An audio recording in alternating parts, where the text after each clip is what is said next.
Assalamualaikum warahmatullahi wabarakatuh. Salam semangat dan salam merdeka. Banyak sekali hal yang saya dapatkan setelah mempelajari modul 1.1.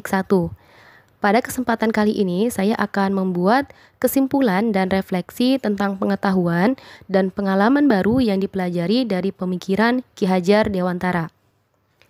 Kesimpulan yang pertama yaitu tentang asas pendidikan Ki Hajar Dewantara. Pengajaran merupakan salah satu bagian dari pendidikan. Pengajaran dilakukan dengan cara mentransfer ilmu atau hal yang berfaedah bagi kehidupan anak, baik secara lahir maupun batin. Terlebih dari itu, pendidikan adalah menuntun segala kodrat yang ada pada anak, agar mereka dapat mencapai keselamatan dan kebahagiaan setinggi-tingginya, baik bagi manusia maupun sebagai anggota masyarakat. Pertanyaannya, perlukah tuntunan dalam pendidikan itu? Tuntunan perlu diberikan untuk memberi pengaruh yang baik karena menurut ilmu pendidikan, garis dasar dan garis keadaan anak selalu tarik-menarik dan akhirnya menjadi satu atau biasa disebut dengan konvergensi.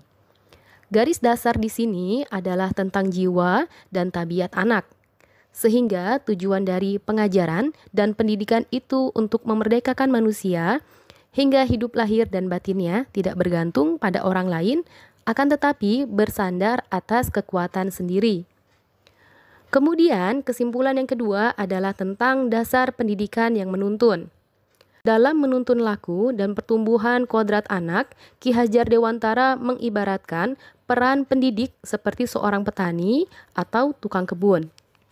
Dalam proses menuntun, anak diberi kebebasan. Namun pendidik sebagai pamong memberi arahan dengan memperhatikan kodrat alam dan kodrat zaman. Kodrat alam berkaitan dengan sifat dan bentuk lingkungan di mana anak berada. Termasuk di dalamnya kekuatan sosiokultural atau sosial budaya sebagai proses menebalkan kekuatan kodrat anak yang masih samar. Sedangkan kodrat zaman terkait perubahan seiring berjalannya waktu. Pendidikan saat ini menekankan pada kemampuan anak yaitu memiliki keterampilan abad ke-21. Keselarasan atau keseimbangan antara cipta, rasa, karsa, dan karya akan membentuk budi pekerti. Siswa diharapkan memiliki pemahaman akan kesadaran diri dan kesadaran sosial yang baik sehingga dapat membuat sebuah keputusan yang bertanggung jawab dalam kemerdekaan dirinya dan orang lain. Berikut adalah refleksi tentang pengetahuan dan pengalaman baru yang saya pelajari dari pemikiran Ki Hajar Dewantara. Pertanyaannya, apa yang saya percaya tentang murid dan pembelajaran di kelas sebelum saya mempelajari modul 1.1? Sebelumnya, saya selalu memiliki ekspektasi bahwa murid akan sesuai dengan setting goal atau harapan dari setiap pembelajaran.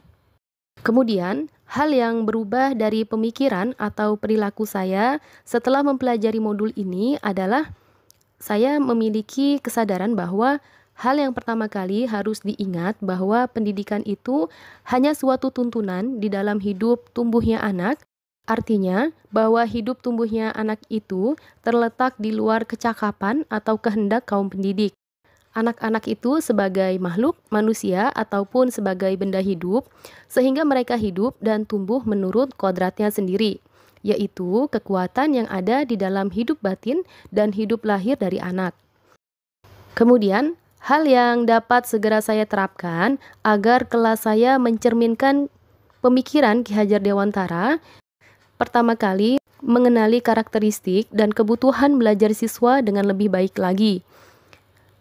Selain itu, memfasilitasi adanya potensi yang berbeda-beda pada setiap anak dalam hal gaya belajar, tingkat intelijensi, minat, bakat, sudut pandang, dan pilihan. Demikian kesimpulan dan refleksi yang bisa saya berikan. Saya akhiri, wassalamualaikum warahmatullahi wabarakatuh.